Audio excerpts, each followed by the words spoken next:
Hello అందరికీ అందరూ ఎలా ఉన్నారు? Welcome to my channel grace Govind.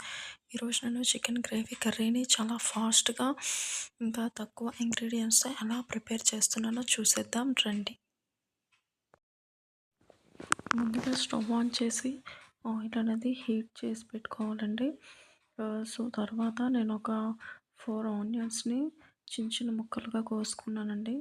తర్వాత వీటిలోనే 4 మిర్చి స్లైసెస్ అయితే తీసుకున్నాను. సో చికెన్ గ్రేవీ కర్రీ కాబట్టి ఆయిల్ కొంచెం ఎక్కువగానే పడుతుందండి. బ్రౌన్ కలర్ వచ్చేంత వరకు వీటిని మనం వేగించుకోవాలండి. ఆనియన్స్ అనేవి ఈ స్టేజ్లో ఉన్నప్పుడు మనం ఫ్రెష్ అల్లం వెల్లుల్లి పేస్ట్ అనేది యాడ్ చేయాలండి. సో ఇది పచ్చివాసన పోయేంత వరకు దీన్ని మనం వేగించాలి.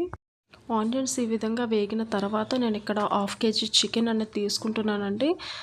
సో ఇది 4 టైమ్స్ వాష్ చేసి నేను ఇక్కడ తీసుకుంటున్నాను. ఇది వీటన్నింటికి బాగా పట్టించాలండి.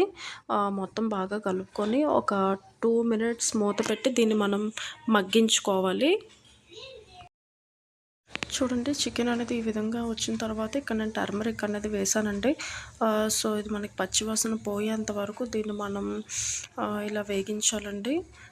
సో ఇది మొత్తం బాగా చికెన్కి పట్టేటట్టు మనం వేగించుకోవాలి. చికెన్ అనేది ఈ విధంగా వచ్చేటట్టు మనం బాగా వేగించుకోవాలండి.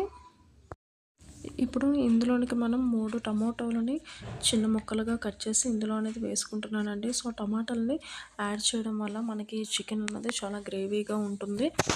సో దీన్ని మనం మూత పెట్టి ఒక 3 మినిట్స్ అనేది ఉడికించుకోవాలండి.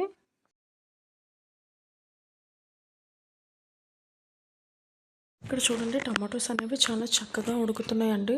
సో వీటిని ఒకసారి కలుపుకుంటూ అలానే చాలా మెత్తగా స్మాష్ చేసుకోవాలి.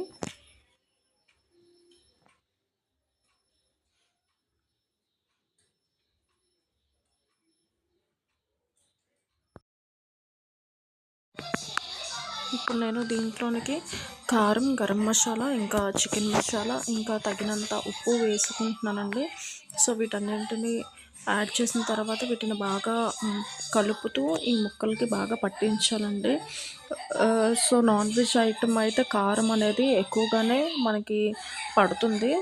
సో వీటన్నింటిని బాగా కలుపుకుంటూ దీన్ని మూత పెట్టి మనం దీన్ని కాసేపు మగ్గించుకోవాలి. ఇలా చేయడం వల్ల ఏంటంటే మసాలాలు అనేవి చికెన్కి బాగా పడుతుందన్నమాట. అందుకని మూత పెట్టి వీటిని మగ్గించుకోవాలి.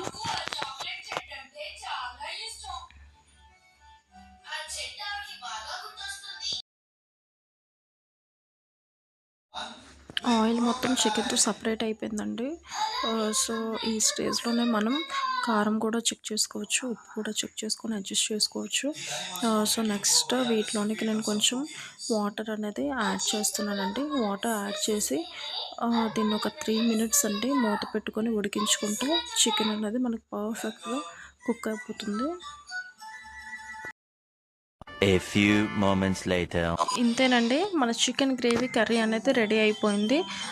సో ఇది చాలా జ్యూసీగా ఇంకా చాలా చాలా గ్రేవీగా వచ్చిందండి. చికెన్ అనేది చాలా పర్ఫెక్ట్గా ఇక్కడ కుక్ అయిపోయిందండి. చూడండి చికెన్ అనేది చాలా గ్రేవీగా వచ్చిందండి.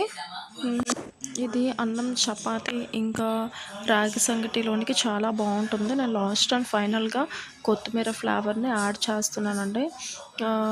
సో మన చికెన్ గ్రేవీ కర్రీ అనేది రెడీ అయిపోయింది. అండ్ ప్లీజ్ నా వీడియోస్ని చూడండి, సబ్స్క్రైబ్ చేయండి, నన్ను సపోర్ట్ చేయండి.